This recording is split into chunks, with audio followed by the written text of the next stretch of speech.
Salut! Bienvenue à notre première partie, notre première capsule qui introduira le sujet de la race et du racisme.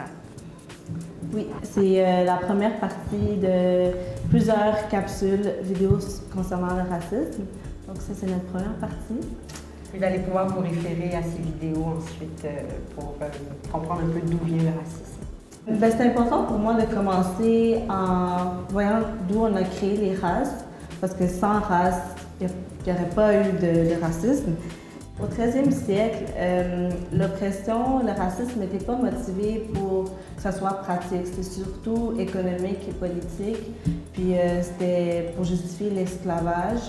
Ensuite, avec le temps, c'était vraiment, on a justifié le racisme avec la religion, jusqu'au 18e siècle, parce qu'un scientifique qui s'appelle Carl von Linné, lui, il a fait la première liste de races. Puis il a caractérisé 4 races, donc africanisme, américanisme, asiatique et européen. Puis je vais vous nommer les caractéristiques. Donc pour les africanismes, c'est noir de peau, lent, négligent, flemmard. Puis on peut remarquer que c'est des stéréotypes qu'on voit toujours aujourd'hui. Américanisme, ça c'est les autochtones, donc colérique, rouge de peau, franc, enthousiaste, combatif. Les asiatiques, c'était jaune de peau, sévère, mélancolique et inflexible. Et les européens, c'était sanguin, pâle, rapide, inventif, musclé, rapide et astucieux. Donc, déjà là, le fait que ça a été un scientifique, un naturaliste qui a créé cette liste, on peut voir qu'il y avait déjà un biais, c'est un homme blanc qui fait cette liste, puis on voit les caractéristiques, on peut voir comment c'est adapté aujourd'hui, puis malgré que ça soit pas du tout la vérité, ça reste que ça suit, puis ça crée vraiment comme une fondation à le racisme d'aujourd'hui. Surtout que c'est scientifiquement prouvé, c'est comme si ça donne la légitimité à cette catégorisation-là. Puis on dit toujours que la science, c'est des faits, il n'y a pas de biais, c'est juste, il n'y a pas d'influence, mais on peut le voir là, que comme, qu'est-ce qui fait en sorte que tu dis qu'un Noir ou un Africain, c'est lent? Comme tout un continent, là, on parle de... c'est vraiment des stéréotypes, puis c'est plate de voir comment on les voit jusqu'aujourd'hui, puis que ça a été un homme blanc, un scientifique... Et c'est triste de savoir aussi que personne n'a jamais essayé de savoir d'où est-ce que, en fait, c'est basé, d'où est-ce que ça sort. Et au final, ça ressort que c'est un blanc. Un blanc qui... En fait, c'est aussi, lorsque les États-Unis ont obtenu leur indépendance, leur valeur, c'était vraiment la liberté, puis tout ça. Puis, en tant que pays, il fallait qu'ils trouvent des raisons légitimes de continuer à de l'avant, à l'esclavage, parce qu'on appelle ça la dissonance cognitive. C'est inconfortable. C'est comme se mentir pour pas être inconfortable avec des choses qui vont pas avec tes valeurs. Donc, de créer des listes comme ça, c'est se rendre confortable, c'est se dire que comme, c'est légitime que les Noirs soient esclaves de nous parce qu'ils sont lents, etc. Puis nous, on est astucieux, puis on est rapide. Pâle de peau. On voit vraiment que les stéréotypes ont vraiment contribué à cette catégorisation sociale. Comme tu as vu, il y a vraiment des différentes stéréotypes, comme pour les Blancs, c'est vraiment positif. On voit astucieux, inventif, Pour les Noirs, c'est flemmard, lent. C'est comme directement, justement, ça justifie pour eux qu'on est des esclaves. Puis, comme pour au moins genre définir les stéréotypes, c'est comme des caractéristiques que tu vas attribuer à un groupe de personnes, que ça soit selon son âge, son sexe ou sa couleur de peau. Puis c'est vraiment, comme les gens ils vont vraiment croire aux stéréotypes parce que c'est comme ça que le cerveau fonctionne aussi. Comme pour assimiler toutes les informations, notre cerveau va juste les catégoriser puis les classer. Ça va nous aider justement à prendre des décisions rapidement et facilement. Enregistrer en fait, je sais pas, comme au final en fait lorsque lorsqu'il s'est dit, mais qu'ils ne prennent pas la peine de chercher les sources, mais ils croient parce que c'est dit par quelqu'un d'assez haut. Mais ils croient déjà parce que c'est déjà dans leur tête. Non, De réfléchir vraiment. Exactement. Essayer de savoir la source ou voir, voir la véracité aussi de ce qu'ils pensent. C'est juste comme ça. Dans leur tête, c'est déjà programmé comme ça. Comme ils vont avoir des stéréotypes. Exemple, vous connaissez les Noirs aiment le poulet et tout. Comme... Les Noirs aiment danser. Ouais, c'est ça. Non, tous les Noirs savent danser. Même pas aiment danser, ils savent danser. Ouais. Comme il peut avoir une pression aussi avec les stéréotypes de comme quand c'est négatif de pas vouloir comme perpétuer ce genre de stéréotypes et tout. Puis quand c'est positif, ben exemple les Noirs savent danser, que si tu sais pas danser, t'es comme. Et au final, c'est comme dire le stéréotype, c'est plaisant ou pas plaisant selon comment est-ce que la personne veut. C'est un peu comme tu as dit, si je suis une noire qui ne sait pas danser, au final tu m'aimes pas en fait parce que je ne valide pas le stéréotype auquel tu m'as déjà collé, étiqueté. C'est comme vraiment attribuer une identité à un groupe de personnes, puis ça en vient en généraliser, puis c'est problématique. Vraiment. C'est vrai. Il y a beaucoup d'attentes aussi par rapport à ces stéréotypes-là, qu'on le veuille ou non. Bah, si les personnes se disent les Noirs aiment le poulet, bah, ils vont s'attendre, pour être gentils, ils peuvent peut-être amener du poulet, puis finalement, ça marche pas parce que c'est pas C'est tous les comme dire Noirs. que les Noirs pourraient pas être véganes ou les Noirs pourraient pas aimer d'autres choses que le Ça reste à dire, si tu reçois un invité comme moi, prends la peine de lui demander quels sont tes goûts avant de lui poser du poulet dans ton menu, puis au final, il est peut-être végan. comme tout le monde. Ça a l'air tellement banal. On parle de danser, on parle de poulet, mais là, ce que je viens de nommer, c'est l'enflement. C'est des stéréotypes qui nous suivent jusqu'au travail, vraiment dans d'autres aspects de la vie qui sont vraiment plus majeurs et vraiment plus oppressants que juste comme un poulet. Oui, c'est ça. Ouais.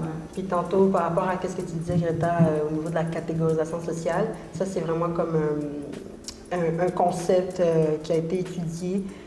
C'est un processus mental dans le cerveau qui nous permet de catégoriser, de mettre ensemble les informations que le cerveau, que nous on va voir. Ça vient nous aider justement à traiter l'information plus rapidement, donc ça nous permet de plus réfléchir parce qu'il y a tellement un afflux d'informations qui vient à chaque jour, à chaque minute, sur nos téléphones quand on sort. Donc c'est plus facile justement de attribuer des caractéristiques ou justement donner des comportements à tout un groupe de personnes, par exemple les Noirs ou par exemple les Asiatiques, de leur donner ou de leur attribuer des comportements qu'on a vus ou qu'on a entendu sans vraiment se questionner, puis après, ça va modifier nos comportements de ces personnes-là ou nos actions.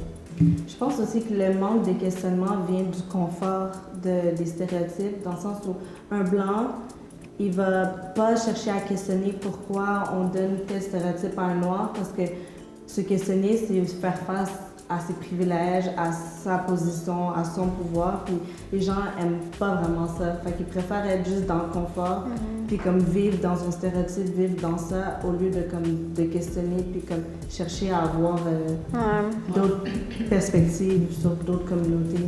C'est à cause de ça que l'année les préjugements, parce que le préjugement, en fait, c'est vraiment une source qui est basée sur la personne en soi. Parce que c'est comme tu as dit, c'est plus au niveau d'un confort. Parce qu'un préjugé, ça vient plus de quelque chose qui peut être en soi bien ou mal, mais vis-à-vis de quelqu'un ou de quelque chose et tout.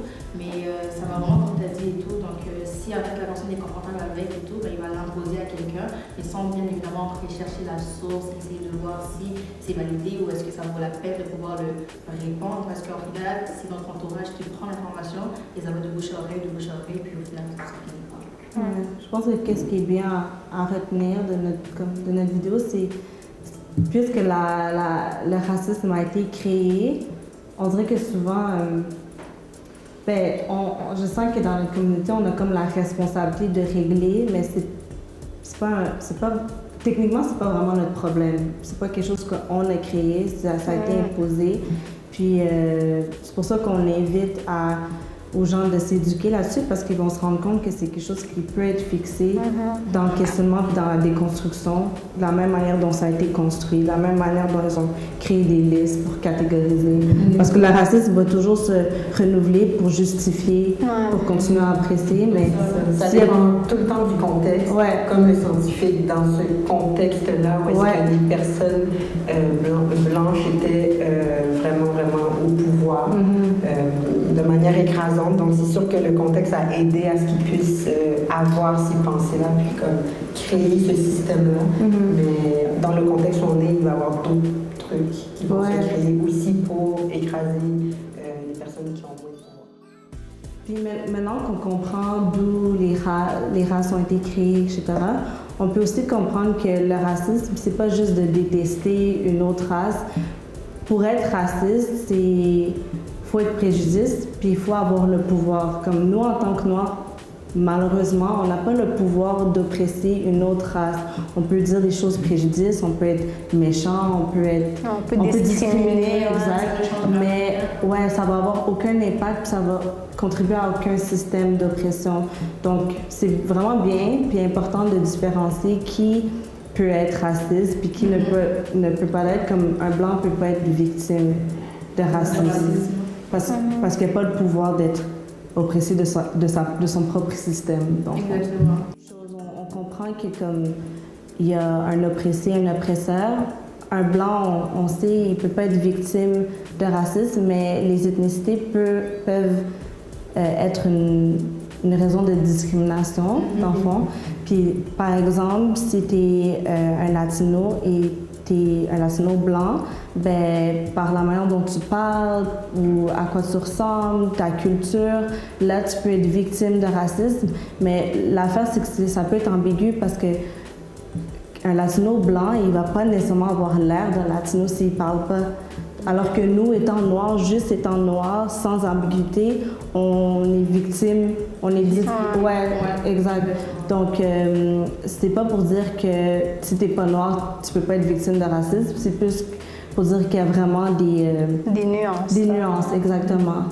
Puis il faut faire attention parce que les ethnicités, c'est pas une race. Donc tu peux être arabe, noir, arabe, blanc. Puis comment tu vas naviguer dans ce monde raciste, ben, ça va pas être de la même manière dépendant de ta race, dans le fond. Mais c'est juste que c'est tellement un point clé, mais qui n'a tellement pas été appris au niveau de l'éducation, c'est pour nous les jeunes, qui font que des fois, avec tout ce qui se passe maintenant dans le monde actuel au niveau des médias et tout, les Arabes blancs et les êtres blancs se sentent maintenant comme, pas délaissés, mais se sentent comme si, admettons, ils l'admettent par sa couleur de peau qu'elle est proche de la couleur blanche, ils se sentent comme je suis comme l'oppresseur, fait que je suis sale, fait que je suis comme ceux qui oppressent les victimes, fait que je suis mauvais en fait. C'est comme si on leur enlève de leur vécu. Dans leur dialogue, dans leur langage, je suis comme non, je suis pas blanche, je suis arabe, mais je parle pas de ta nationalité, je parle pas de ton ethnie, je parle de ta couleur. Fait que c'est vrai que ce point-là est très important et que pour nous, la génération maintenant, on sache comment parler, comment s'exprimer dessus parce que ça peut blesser quelqu'un qui est devant toi parce qu'au final, peut-être lui, lorsqu'il te regarde, il regarde juste ta couleur de peau et ils sont fous peut-être de ton CV, de savoir t'es de quel parent, quelle est la branche de ta famille, mais juste par en même temps, ta peur de peau, ça lui rappelle quelque chose. Mais en plus, toi, tu mets un accent de non, je suis pas blanche, il regarde tes cheveux, il regarde tes yeux, il regarde ta manière, ta façon d'être. C'est vrai que c'est un point vraiment éclairé à... En fait, reconnaître ton privilège ou reconnaître comme que t'es blanc, ça enlève pas de ton vécu nécessairement. Et ça ne fait pas de toi automatiquement aussi une mauvaise personne. Ouais, c'est ça. C'est juste qu'on est dans un système, puis il y a des choses mises en place qu'on peut pas nier, c'est des faits en fait. Comme tu peux être noir, mais quand même oppressé dans ta propre communauté d'une manière ou d'une autre, parce que tu es pâle de peau, parce que tu es hétéro, parce qu'il y a tellement d'intersectionnalité, puis c'est juste important de les reconnaître, mais d'utiliser les bons termes parce que faut pas s'approprier non plus le vécu de quelqu'un d'autre. Exactement. Il faut faire cette différence. J'espère qu'avec cette vidéo-là, beaucoup de jeunes aussi vont pouvoir en apprendre plus et se dire que apprendre, c'est pas juste lire, mais c'est aussi mettre en pratique. Donc, on a aussi plus d'action. Déjà parce que nous, on est en train de le faire, et aussi parce qu'eux, ils vont faire au travail. On n'attend pas à ce que demain, tout le monde ait des sources ou peu importe des sources, non, mais que ce soit des sources qui leur permettent d'évoluer mentalement, des sources qui leur permettent d'évoluer aussi afin de faire évoluer leur entourage. et vraiment que cette vidéo va en fait plus beaucoup sensibiliser les jeunes.